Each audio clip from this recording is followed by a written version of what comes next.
ಪತ್ರಿಕಾಗೋಷ್ಠಿಯಲ್ಲಿ ಉಪಸ್ಥಿತರಿರತಕ್ಕಂಥ ನಮ್ಮ ಸಂಸ್ಥೆಯ ಆಫೀಸ್ ಕೋಆರ್ಡಿನೇಟರ್ ಆದಂಥ ಎಂ ಪಾಟೀಲ್ ಅವರೇ, Anna Saheb Jolle residential PU college ಇದರ ಪ್ರಾಂಶುಪಾಲರಾದಂಥ ದೀಪಕ್ ಪಾಟೀಲ್ ಅವರೇ ಮತ್ತು ಉಪಸ್ಥಿತರಿರತಕ್ಕಂಥ ಎಲ್ಲ ಪತ್ರಿಕಾ ಮತ್ತು ಮಾಧ್ಯಮದ ಮಿತ್ರರೇ, ನಿಮ್ಮೆಲ್ಲರಿಗೂ ಗೊತ್ತಿದ್ದಂಗೆ ಕಳೆದ 35 ವರ್ಷದಿಂದ ಈ ಭಾಗದಲ್ಲಿ ನಮ್ಮ ತಂದೆಯವರಾದಂಥ ಅನ್ನಸಬಣ್ಣ ಜೊಲ್ಲೆಜಿಯವರು ಮತ್ತು ತಾಯಿಯವರಾದಂಥ ಶಶಿಕಲಾ ಜೊಲ್ಲೆಜಿಯವರು ಅನೇಕ ಸಮಾಜಮುಖಿ ಕೆಲಸಗಳನ್ನು ನಮ್ಮ ಸಂಸ್ಥೆ ಮುಖಾಂತರ ಮಾಡ್ತಾ ಬಂದಿದ್ದಾರೆ. ಹೋದ ವರ್ಷ ನಮ್ಮ ಜೊಲ್ಲೆ ಎಜುಕೇಷನ್ ಸೊಸೈಟಿಯಲ್ಲಿ ಒಂದು ಒಳ್ಳೆ JEE ನೀಟ್ ಕೋಚಿಂಗ್ ಸೆಂಟರ್ ತೆಗಿಬೇಕು. ಇಲ್ಲಿ ಉತ್ತರ ಕರ್ನಾಟಕದ ಭಾಗದ ಏನು ಯುವಕರು ಮತ್ತು ಯುವತಿಯರು ಏನು ಮೂಡುಬಿದ್ರೆ ಇರ್ಬೋದು, ಬೆಂಗಳೂರು ಇರ್ಬೋದು, ಮಂಗಳೂರು ಕೋಚಿಂಗ್ಸಿಗೆ ಹೋಗ್ತಾ ಇದ್ರು, ಅದನ್ನು ಇಲ್ಲಿಯೇ ಫೆಸಿಲಿಟೀಸ್ ನಮ್ಮ ನಿಪ್ಪಾಣಿದಲ್ಲಿ ಒಳ್ಳೆ ಫೆಸಿಲಿಟೀಸ್ ಕೊಡಬೇಕಂತ ತಿಳ್ಕೊಂಡು ನಾವು ಹೋದ ವರ್ಷ ನಮ್ಮ ತಂದೆಯವರ ಹೆಸರು ಮೇಲೆ ಅಣ್ಣಾ ಸಾಹೇಬ್ ಜೊಲ್ಲೆ ರೆಸಿಡೆನ್ಷಿಯಲ್ PU ಕಾಲೇಜನ್ನು ಪ್ರಾರಂಭ ಮಾಡಿದ್ವಿ. ಈ ಉತ್ತರ ಕರ್ನಾಟಕದಲ್ಲಿನೇ ಸ್ಟೇಟ್ ಆಫ್ ದಿ ಆರ್ಟ್ ಇನ್ಫ್ರಾಸ್ಟ್ರಕ್ಚರನ್ನು ಕೊಟ್ಟು ಫ್ಯಾಕಲ್ಟಿದಲ್ಲೂ ಕೂಡ ಯಾವುದು ಕಾಂಪ್ರಮೈಸ್ ಮಾಡದೆ ಮೊದಲನೇ ಸಂಸ್ಥೆ ಇದು. ಅಂದರೆ ಟೋಟಲಿ ರೆಸಿಡೆನ್ಷಿಯಲ್, ಅಂದರೆ ಯಾವುದು ಡೇ ಸ್ಕಾಲರ್ಗೆ ಅವಕಾಶನೇ ಇಲ್ಲ. ಇಲ್ಲಿ ಏನು JEE ನೀಟ್ ಕೋಚಿಂಗ್ ಬರ್ತಾರೆ ಎಲ್ಲರೂ ಕೂಡ ಇಲ್ಲೇ ವಸತಿ ಇದ್ದು ನಮ್ಮ ಹಾಸ್ಟೆಲ್ಸ್ದಲ್ಲಿ ಅವರೊಂದು ಎಜುಕೇಷನನ್ನು ಪಡ್ಕೊಳ್ಬೇಕು. ಆ ಒಂದು ಫೆಸಿಲಿಟಿವನ್ನು ನಾವಿಲ್ಲಿ ಕೊಟ್ಟಿದ್ದೀವಿ. ಈಗಾಗಲೇ ಹೋದ ವರ್ಷ ಸುಮಾರು 1,20,000 ಸ್ಕ್ವೇರ್ ಫೀಟ್ ದೊಡ್ಡದಿರ್ತಕ್ಕಂಥ ಒಂದು ಬಾಯ್ಸ್ ಹಾಸ್ಟೆಲ್ ಮತ್ತು ಗರ್ಲ್ಸ್ ಹಾಸ್ಟೆಲನ್ನು ಈಗಾಗಲೇ ಕಟ್ಟಡ ಆಗಿದೆ. ಮತ್ತು ಈ ವರ್ಷ ಒಂದು 75,000 ಸ್ಕ್ವೇರ್ ಫೀಟಿನ ಅಕಾಡೆಮಿಕ್ ಬ್ಲಾಕು ಕೂಡ ನಾವು ಮಾಡ್ತಾ ಇದ್ದೀವಿ. ಪ್ರೆಸ್ ಮೀಟ್ ಆದಮೇಲೆ ನೀವು ಹೋಗಿ ಆ ಒಂದು ಬಿಲ್ಡಿಂಗು ಕೂಡ ನೋಡ್ಬೋದು.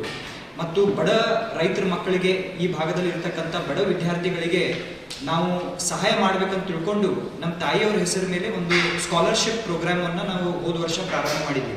ಶ್ರೀಮತಿ ಶಶಿಕಲಾ ಜೊಲ್ಲೆ ಸ್ಕಾಲರ್ಶಿಪ್ ಅವಾರ್ಡ್ಸ್ ಅಂತ ಮಾಡಿದ್ವಿ. ಹೋದ ವರ್ಷ ಸುಮಾರು 20 ಜನ ವಿದ್ಯಾರ್ಥಿಗಳಿಗೆ 60 ಲಕ್ಷ ರೂಪಾಯಿಯನ್ನು ಈ ಸ್ಕಾಲರ್ಶಿಪ್ಗೋಸ್ಕರ ಇಟ್ಟಿದ್ವಿ. ಆದರೆ ಈ ಬಾರಿ ಇನ್ನೂ ಜಾಸ್ತಿ ಜನ ವಿದ್ಯಾರ್ಥಿಗಳಿಗೆ ಸಹಾಯ ಆಗಬೇಕಂತ ತಿಳ್ಕೊಂಡು ನಾವು 40 ಜನ ವಿದ್ಯಾರ್ಥಿಗಳಿಗೆ ಈ ಒಂದು ಸ್ಕಾಲರ್ಶಿಪ್ ಕೊಡ್ತಾ ಇದ್ದೀವಿ. ಮತ್ತು ಒಟ್ಟು 1 ಕೋಟಿ ರೂಪಾಯಿಯನ್ನು ಈ ಸ್ಕಾಲರ್ಶಿಪ್ಗೋಸ್ಕರ ನಾವು ಕೊಡ್ತಾ ಇದ್ದೀವಿ. ಅದರಲ್ಲಿ 4 ಕ್ಯಾಟಗರೀಸ್ಗಳನ್ನು ನಾವು ಮಾಡಿದ್ದೀವಿ ಸ್ಕಾಲರ್ಶಿಪ್ದಲ್ಲಿ. ಅಂದರೆ ಈ 40 ಜನ ವಿದ್ಯಾರ್ಥಿಗಳಲ್ಲಿ ಟಾಪ್ 10 ರ್ಯಾಂಕ್ ಪಡೆದವ್ರಿಗೆ 100% ಸ್ಕಾಲರ್ಶಿಪ್ ಇರುತ್ತೆ. ಅಂದರೆ 100% ಅವ್ರ tuition fees plus hostel fees free ಇರುತ್ತೆ.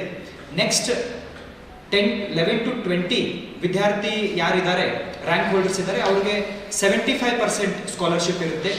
ಅದಾದ ನಂತರ 21 to 30 ಯಾರು ರ್ಯಾಂಕ್ ಹೋಲ್ಡರ್ಸ್ ಇರ್ತಾರೆ ಅವ್ರಿಗೆ 50% ಸ್ಕಾಲರ್ಶಿಪ್ ಇರುತ್ತೆ. ಮತ್ತು 31 to 40 ರ್ಯಾಂಕ್ ಯಾರಿರ್ತಾರೆ ಅವ್ರಿಗೆ 25% ಸ್ಕಾಲರ್ಶಿಪ್. ಸೊ ಈ ರೀತಿ ನಾವು ಈ ಸ್ಕಾಲರ್ಶಿಪ್ಪನ್ನು ಡಿವೈಡ್ ಮಾಡಿದ್ದೀವಿ. ಸೊ ಮೊದಲನೇದಾಗಿ 100% ಸ್ಕಾಲರ್ಶಿಪ್ ತಗೊಂಡಂಥ 10 ವಿದ್ಯಾರ್ಥಿಗಳ ಹೆಸರು ನಾನೀಗ ಹೇಳಲಿಕ್ಕೆ ಇಷ್ಟಪಡ್ತೀನಿ. ಮೊದಲನೇ ಹೆಸರು ಏನಂದರೆ ಸಾಕ್ಷಿ ಶ್ರೀಶೈಲ್ ವಡಗಾಮೆ, ಮಲಿಕ್ವಾಡ್ ಗ್ರಾಮದವರು. ಎರಡನೇದು ಸಮರ್ಥ್ ಬಸವರಾಜ್ ಧಾನ್ಲೆ, ನದಿ ಇಂಗಳಗಾಂವ್ ಗ್ರಾಮದವರು. ಮೂರನೇ ವಿದ್ಯಾರ್ಥಿ ನೈತಿಕ್ ನರಸಪ್ಪ ಹೇರಳ್ಗಿ, ಕಬ್ಬೂರ್ ಗ್ರಾಮದವರು. ಅದಾದ ನಂತರ 4ನೇ ವಿದ್ಯಾರ್ಥಿ ಸಂದೇಶ್ ಸಂಜೀವ್ ಪಾಟೀಲ್, ಹೆಬ್ಬಾಳ್ ಗ್ರಾಮದಿಂದ. 5ನೇ ವಿದ್ಯಾರ್ಥಿ ಅಪೂರ್ವ ಗಜಾನನ್ ಅಂಕಳ್ಗಿ, ಚಿಕ್ಕೋಡಿ ನಗರದಿಂದ. ಅದಾದ ನಂತರ 6ನೇ ವಿದ್ಯಾರ್ಥಿ ರುದ್ರಗೌಡ ಸಂತೋಷ್ ಪಾಟೀಲ್, ಶಿರಗುಪ್ಪಿ ಗ್ರಾಮದವರು. ಅದಾದ ನಂತರ 7ನೇ ವಿದ್ಯಾರ್ಥಿ ಅಂಜಲಿ ಶಿವಪುತ್ರ ಸಲ್ಗರೆ, ದಿಗ್ಗೇವಾಡಿ ಗ್ರಾಮದವರು. 8ನೇ ವಿದ್ಯಾರ್ಥಿ ಶಶಾಂಕ್ ದಶರಥ್ ಅರೇರ್, ಹುಕ್ಕೇರಿ ಗ್ರಾಮದವರು. 9ನೇ ವಿದ್ಯಾರ್ಥಿ ಸೋಹಂ ರಮೇಶ್ ಕುಂಬಾರ್, ಕಾರದ್ಗ ಗ್ರಾಮದವರು. ಮತ್ತು 10ನೇ ವಿದ್ಯಾರ್ಥಿ ಜಾನ್ವಿ ಜ್ಯೋತಿರಾಮ್ ಮಗ್ದುಮ್, ಜನವಾಡ ಗ್ರಾಮದವರು. ಸೊ ಈ ರೀತಿ 10 ಜನ ವಿದ್ಯಾರ್ಥಿಗಳಿಗೆ 100% ಸ್ಕಾಲರ್ಶಿಪ್ ಪೂರ್ಣವಾಗಿ ನಾವು ಫ್ರೀ ಕೊಡ್ತಾ ಇದ್ದೀವಿ.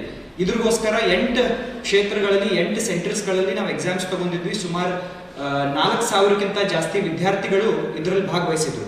ಇದಾದ ನಂತರ ಸೆಕೆಂಡ್ ಕ್ಯಾಟಗರಿ ಅಂದರೆ ಈ 10 ಜನ ವಿದ್ಯಾರ್ಥಿಗಳಿಗೆ 75% ಸ್ಕಾಲರ್ಶಿಪ್ ಸಿಗ್ತಾ ಇದೆ.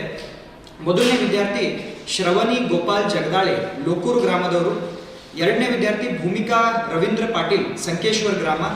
ಅದಾದ ನಂತರ ನಿಸರ್ಗ ಭರ್ತೇಶ್ ಖಾನಾಪುರೆ, ಶೇಡ್ಬಾಳ್ ಗ್ರಾಮ. ಅಕ್ಷಯ್ ಸಂಜೀವ್ ಭಾಪ್ಕರ್, ಬಾವನ್ ಸೌದತ್ತಿ ಗ್ರಾಮ. ವರ್ಧಮಾನ್ ರಣಕುಮಾರ್ ಖೆಮ್ಲಾಪುರೆ, ಬೆಲ್ಲದ ಬಾಗೇವಾಡಿ. ಸಂಯಂ ರಾಜು ಗುಂಡ್ಕಲ್ಲೆ, ಬಾಡ್ ಗ್ರಾಮ. ಸಾಯಿರಾಜ್ ಮಹಾದೇವ್ ಖಾಮ್ಕರ್, ನಿಪ್ಪಾನಿ ನಗರ. ಸ್ವರಾಳಿ ಸಂಜಯ್ ಬಾವ್ಚೆ, ಮಂಗಾವತಿ. ಅನೂಜ್ ರಾಜ್ಕುಮಾರ್ ಮೋನೆ, ಶಿರಗುಪ್ಪಿ. ಅದಾದ ನಂತರ ಧನಶ್ರೀ ಆನಂದ್ ಭಾಗೆ, ಭೋಸ್. ಸೊ ಇವ್ರಿಗೆ ಸುಮಾರು 75% ಸ್ಕಾಲರ್ಶಿಪ್, ಅಂದರೆ ಸುಮಾರು 1,50,000 ರೂಪಾಯಿ. ಏನು ನಾವು 2 ಲಕ್ಷ ಫೀಸ್ ಚಾರ್ಜ್ ಮಾಡ್ತಾ ಇದೀವಿ, ಅದರಲ್ಲಿ 1,50,000 ರೂಪಾಯಿ ಇವ್ರಿಗೆ ಫ್ರೀ ಆಗಿ ಸಿಗುತ್ತೆ. ಬರೀ 50,000 ಮಾತ್ರ ಕಟ್ಟಬೇಕು.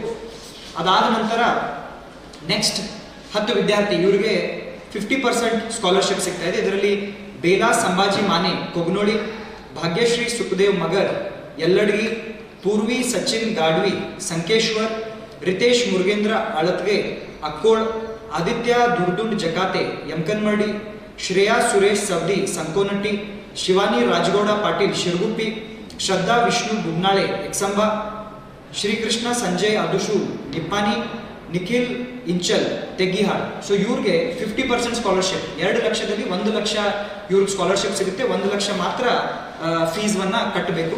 ಇದಾದ ನಂತರ ಲಾಸ್ಟ್ ಕ್ಯಾಟಗರಿ 10 ಜನ ವಿದ್ಯಾರ್ಥಿ ಶ್ರೇಯಾ ಸಂಜಯ್ ಪಾಟೀಲ್ ಹುದಲಿ, ಪೂರ್ವ ಸಂಗ್ರಾಮ್ ಚೌಹಾಣ್ ನಿಪ್ಪಾನಿ, ಶ್ರವಣಿ ಸತ್ಯ ಬಾಲಾ ಎಕ್ಸಂಬ, ಸಾಯಿರಾಜ್ ಸಂತೋಷ್ ಪವಾರ್ ಗುಡ್ಯಾಳ್, ಸಮೀಕ್ಷಾ ರಾಮತೀರ್ಥ ಕೋಳಿಗುಡ್, ಸುಜಲ್ ಸುಧಾಕರ್ ನಾಂದಿನಿ ಜುಗುಳ್, ಅಕ್ಷತಾ ದತ್ತಾತ್ರೇಯ ನವಲಿಹಾಳ್ ನಸ್ಲಾಪುರ್, ಯೋಗೇಶ್ ಹನುಮಂತ್ ಚಿಪ್ಪಲ್ಕಟ್ಟಿ ನಿಪ್ಪಾನಿ, ನಿಧಿ ರಾಯಗೌಡ ಪಾಟೀಲ್ ಭೋಸ್, ಅನುಷ್ಕಾ ಅಮರ್ ಪಾಟೀಲ್ ಕೊಗ್ನೋಳಿ.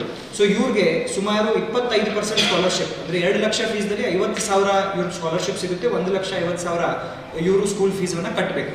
ಸೊ ಈ ರೀತಿಯಾದಂಥ 40 ಜನ ವಿದ್ಯಾರ್ಥಿಗಳು ಈಗಾಗಲೇ ಸೆಲೆಕ್ಟ್ ಆಗಿದ್ದಾರೆ. ಅವರೆಲ್ಲರಿಗೂ ಕೂಡ ನಾನು ಜೊಲ್ಲೆ ಎಜುಕೇಷನ್ ಸೊಸೈಟಿ ಮತ್ತು ಜೊಲ್ಲೆ ಪರಿವಾರ ವತಿಯಿಂದ ಅವ್ರಿಗೆ ಅಭಿನಂದನೆಗಳನ್ನ ತಿಳಿಸ್ಲಿಕ್ಕೆ ಇಷ್ಟಪಡ್ತೀನಿ. ಧನ್ಯವಾದಗಳು. ಇದು ಬಿಟ್ಟು ಏನು ಫೀಸ್ ಇರುತ್ತಲ್ಲ, ಅಂದರೆ 2 ಲಕ್ಷ 1 ಇಯರ್ ಫೀಸ್ ಇದೆ. ಸೊ ಈ ಸ್ಕಾಲರ್ಶಿಪ್ ಈ ವರ್ಷ ಮತ್ತು ಮುಂದಿನ ವರ್ಷ 2 ವರ್ಷಕ್ಕೆ ಕಂಟಿನ್ಯೂ ಆಗುತ್ತೆ. ಫಾರ್ ಎಕ್ಸಾಂಪಲ್ 100% ಸ್ಕಾಲರ್ಶಿಪ್ ಸಿಕ್ಕವ್ರಿಗೆ ಈ ವರ್ಷ 2 ಲಕ್ಷ ಫ್ರೀ ಸಿಗುತ್ತೆ, ಮತ್ತೆ ಮುಂದಿನ ವರ್ಷನೂ ಕೂಡ 2 ಲಕ್ಷ ಫ್ರೀ ಸಿಗುತ್ತೆ. ಸೊ 2 ವರ್ಷ ಕಂಟಿನ್ಯೂಸ್.